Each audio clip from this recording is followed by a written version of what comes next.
Welcome to today's Explainer. We are diving straight into a fascinating geopolitical mystery that's playing out in, honestly, one of the most unexpected places on Earth. We've got two completely separate massive regional wars, one in Eastern Europe, one in the Middle East, and suddenly they are colliding, and not on a traditional battlefield. Nope, they're crashing together on the quiet, landlocked waters of the Caspian Sea. It's wild, and it's forcing military strategists to just completely redraw their maps. So let's get right into it. The central question for our analysis today is simple, but honestly, kind of baffling. Why exactly did Ukraine strike Iran in the Caspian Sea? I mean, think about the geographic absurdity of this for a second. You have a European land conflict reaching all the way to an inland lake in the middle of Asia. It's bridging two totally different theaters of war. To understand why Kyiv and Tehran are suddenly trading blows in the super remote location, we've got to look way past the front lines. We need to follow the logistics, trace the weapons smuggling routes, and unpack a rapidly shifting global strategy that's pulling distant nations right into each other's crosshairs. Chapter 1: The Rare Caspian Strike. Just look at how incredibly fast this region heated up. For decades, the Caspian Sea was basically a geopolitical blind spot. It's governed by strict maritime treaties specifically designed to keep outside militaries away. It was supposed to be a peaceful, shared resource. But man, that changed in a flash. In March 2026, Israel hit the Iranian Navy headquarters right at the Bandar Anzali port. Then, in a totally unprecedented move on July 25th, Ukraine struck an Iranian vessel dead in the middle of the Caspian. And just a few weeks later, in August, Ukraine targeted a Russian cargo ship that was packed with Iranian equipment. Literally almost overnight, this isolated body of water turned into a highly active, heavily contested military theater.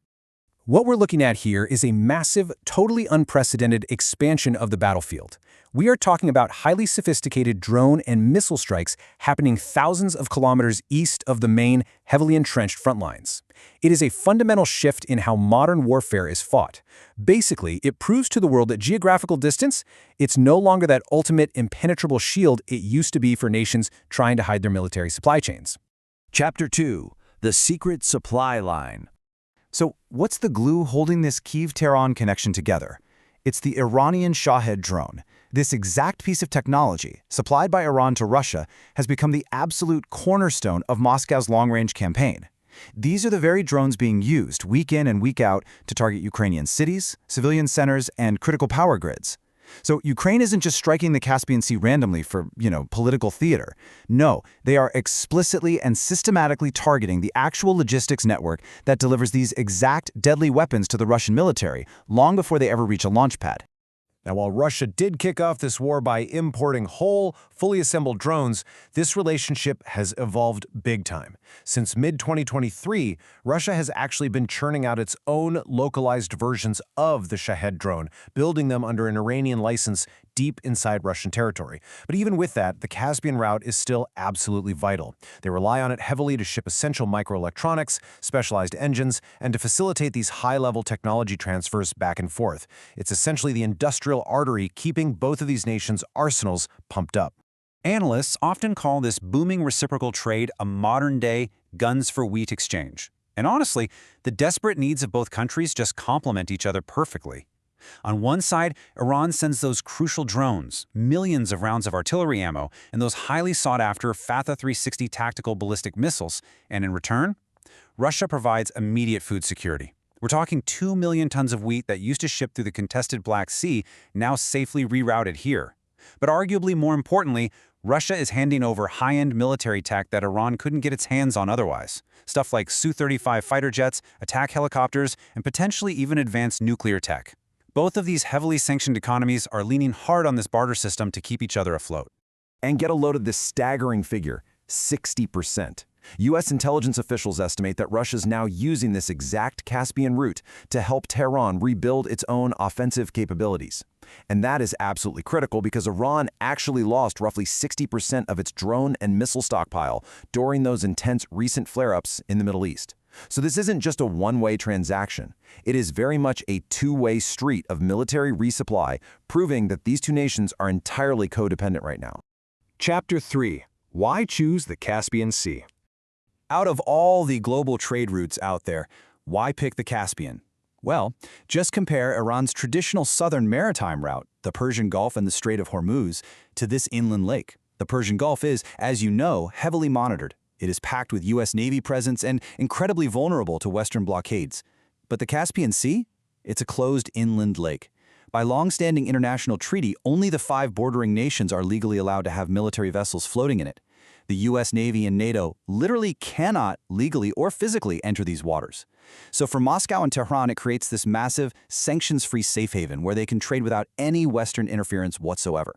And this geographical loophole is actually the linchpin of something much, much bigger. It's called the International North-South Transport Corridor, or INSTC. Basically, it's a super ambitious multimodal trade route connecting India, Iran, the Caspian Sea, all the way up into Russia. The Caspian acts as the critical maritime link in this whole Eurasian strategy. The ultimate goal here? To completely bypass the Suez Canal and those Western-dominated trade networks, setting up a permanent, sanction-proof economic corridor. To really wrap your head around the sheer ambition here, look at this number. 7,200 kilometers. That is the massive, continent-spanning scale of this trade corridor. It stretches all the way from the Baltic Sea down to the Indian Ocean. It's this long-term infrastructure project that Russia and Iran have actually been plotting for over 20 years. But wartime necessity and mutual isolation have suddenly kicked its development into absolute overdrive. Okay, so how do they actually move all these weapons without getting caught by satellites or inspectors? Well, they use some very specific, super clandestine tactics. Russian and Iranian vessels routinely just flip off their AIS satellite tracking signals, operating as these untraceable dark ships right out in the middle of the lake. They also deliberately mix highly sensitive military components in with massive, totally legitimate civilian shipments of stuff like wheat and corn. It makes cargo inspections practically impossible. And to handle this massive volume, Iranian ports are literally operating on grueling 24/7 schedules just to process the sudden surge in all this shadowy logistics. There's this quote from Iran and Russia expert Nicole Grajevsky that I think just hits the nail on the head here. She says, if you're thinking about the ideal place for sanction evasion and military transfers, it's the Caspian. And she's spot on, because it completely fractures traditional U.S. military command structures and has zero independent international oversight. It's pretty much the perfect geopolitical blind spot for these two nations to operate freely. Chapter 4. Ukraine's Strategic Calculus. So let's look at Ukraine's logic here, which operates on 3 really distinct, highly calculated levels. First off, the most immediate military goal is obviously severing that direct logistics lifeline, bringing drones and missiles to the Russian front. But beyond that, they're purposely showing the US and NATO allies, hey, we have the native technological capability to pull off highly complex, ultra-long-range strikes entirely on our own. And ultimately, they're using these stunning strikes as major political leverage. They're heavily pressuring the West to lift those lingering restrictions on using Western-supplied weapons deeper inside Russian territory. They're essentially proving that the targets are there, and they can absolutely hit them. Ukraine's actions here have fundamentally, and probably forever, changed the geopolitical map. The Caspian is simply no longer a blind spot. By extending their military reach this far into Asia, Ukraine has forced both Russia and Iran to completely scramble and reevaluate their internal security. Think about it. Now Moscow has to agonize over diverting precious limited air defense and naval resources away from the active front lines, just to protect a distant commercial region they previously assumed was permanently untouchable. Chapter 5. Will the two conflicts merge? So, with Ukraine and Israel now both striking targets in the Caspian region, we've got to address the elephant in the room. Are the wars in Eastern Europe and the Middle East actually combining into one giant conflict? Well, a full-scale direct war between Ukraine and Iran remains highly unlikely, mostly due to a few grounding constraints. For one, the massive geographical distance makes a direct, traditional ground war physically impossible.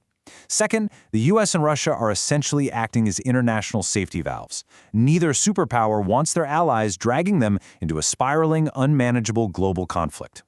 Plus, Iran's core strategic focus and existential anxieties are always going to be anchored on Israel and the US, not Ukraine. And finally, let's be real, both Ukraine and Iran are dealing with severe, crippling economic exhaustion. Neither state can really afford to fully open up and sustain a second massive distant front. But even if these two regional wars don't fully merge into a single global conflict, the reality on the ground has changed irreparably. The whole myth of the Caspian Sea as this untouchable, safe haven, that's officially shattered. It is no longer just some quiet, isolated backyard for Russia and Iran to conduct their business in the dark. Today, it's an active, highly contested node in a globalized, militarized supply chain. Which leaves us with a final, pretty provocative thought to take away from today's explainer. As modern warfare, advanced drone tech, and ultra-long-range missiles completely collapse our traditional understanding of physical geography, how long can any inland sea, or really any seemingly protected trade route for that matter, remain truly isolated from global conflict? It's a massive question that military planners are struggling with right now, and one that's for sure going to define the next decade of international security. Thanks for joining me on this deep dive, and remember, keep your eyes on the map.